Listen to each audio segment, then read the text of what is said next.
রাত ৩টার সময় কখনো রান্না করেছেন? হ্যাঁ, রোজার সময় তো সবসময়ই রান্না করা হয়। কিন্তু রোজা ছাড়া অন্য কোনো সময় কি রাত ৩টার সময় রান্না করেছেন? আসসালামু আলাইকুম। Welcome back to Atifa Shums channel. আজকে আমি একটা ক্রেজিয়েস্ট থিং করেছি। রাত ২:৩০টার সময় আমার কন্যা ঘুম থেকে উঠে গেল। তখন ভাবলাম আর কি করি? ঘুম তো আমার পুরো হয়ে গেছে। তারপর ভাবলাম রান্না করে ফেলি। আর এই সময়টাতে ভয়েস ওভার দিলেও খুব সুন্দর একটা ভয়েস ওভার আসে। পুরো এলাকা ফাঁকা থাকে আর এত সুন্দর একটা ভয়েস ওভার আসে যে চারিদিক নিস্তব্ধ, শুধু আমার কণ্ঠটাই শোনা যায়। আর এজন্যই ভাবলাম এই সময়েই রান্না করে আমি এই সময় এডিটিং করে এই সময়ে ভয়েস ওভার দিব। যদিও আমি ভয়েস ওভারটা এখন দিনের বেলা দিচ্ছি। যা হোক, আজকে আমি মিক্সড সবজিটা রান্না করব, তবে একটু ভিন্নভাবে, যাতে করে আমার সবজিটা একদমই ভাঙবে না, একদমই নষ্ট হবে না। সাধারণত এই সবজিটা রান্না করার ক্ষেত্রে আমার কাছে অধিকাংশ সময়ই দেখা যায় যে সব কিছু ভেঙে যায়। তো আজকে আমি একটু ভিন্ন পদ্ধতি অবলম্বন করব। এখানে আমি প্রথমে বেগুন, ফুলকপি, আলু আর গাজর একসাথে সিদ্ধ করতে দিয়েছি। আপনারা আবার এটা ভাববেন না যে আমি জিনিসটাকে ভাপিয়ে নিয়ে এর পুষ্টিগুণটা ফেলে দিব। আমি এখানে এই পরিমাণ পানি দিয়েছি যাতে আমাকে পানিটা ফেলতে না হয়। এখন আমি ফ্রাই প্যানে একটু তেল নিয়ে তাতে পেঁয়াজ দিয়ে দিব। পেঁয়াজগুলো কিন্তু আজকে অতটা লাল করব না, যেহেতু এটা সবজি। পেঁয়াজগুলো জাস্ট একটু কাঁচা ভাবটা কাটলেই আমি এখানে সবজিটা ঢেলে দেব। আজকের রান্নায় আমি আরেকটা ট্রিক্স অবলম্বন করেছি। আজকের রান্নায় আমি টমেটোটা একবারে ব্যবহার না করে দুই ভাগে ভাগ করেছি। এভাবে একটা কেটেছি আর এর ভিতরে পাল্পটাকে আলাদা করে রেখেছি, যাতে আমি এক টমেটো দুই জায়গায় ব্যবহার করতে পারি।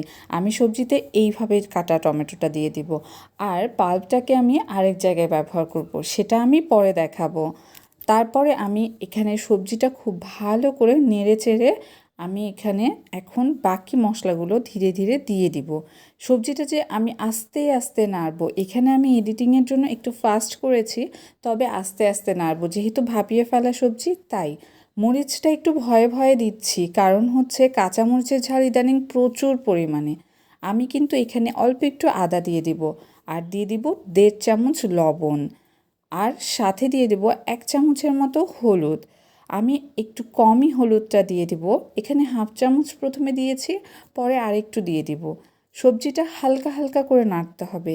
ইদানিং কাঁচামরিচগুলো কেন জানি অনেক বেশি ঝাল থাকে, অল্প দিলেই এত বেশি ঝাল হয়ে যায়, তাই আমি সাবধানের সহিত ৩টা মাত্র কাঁচামরিচ দিয়েছি।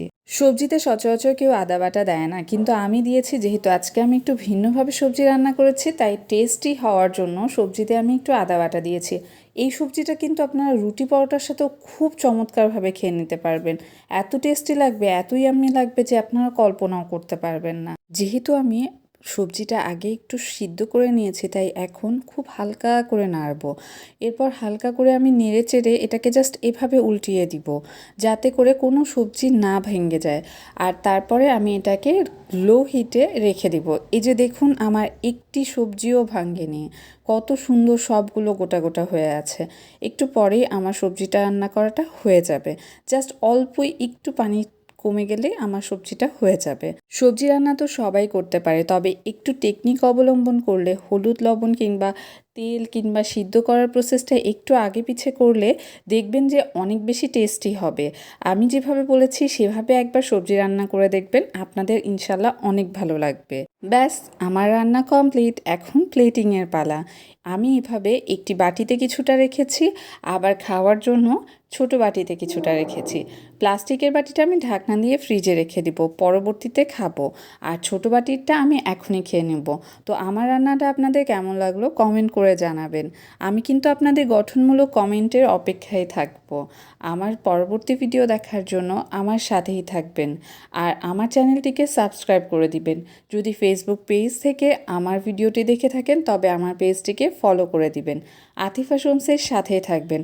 সবাই ভালো থাকবেন, সুস্থ থাকবেন, পরিবার পরিজনের খেয়াল রাখবেন, আর নিজের ইচ্ছাটাকে সবসময় একটু বেশিই প্রাধান্য দিবেন। আমি আবার চলে আসবো নতুন কোনো ভিডিও নিয়ে। আর আমার মতো ক্রেজিয়েস্ট থিং করে সুস্থ থাকবেন। আসসালামু আলাইকুম।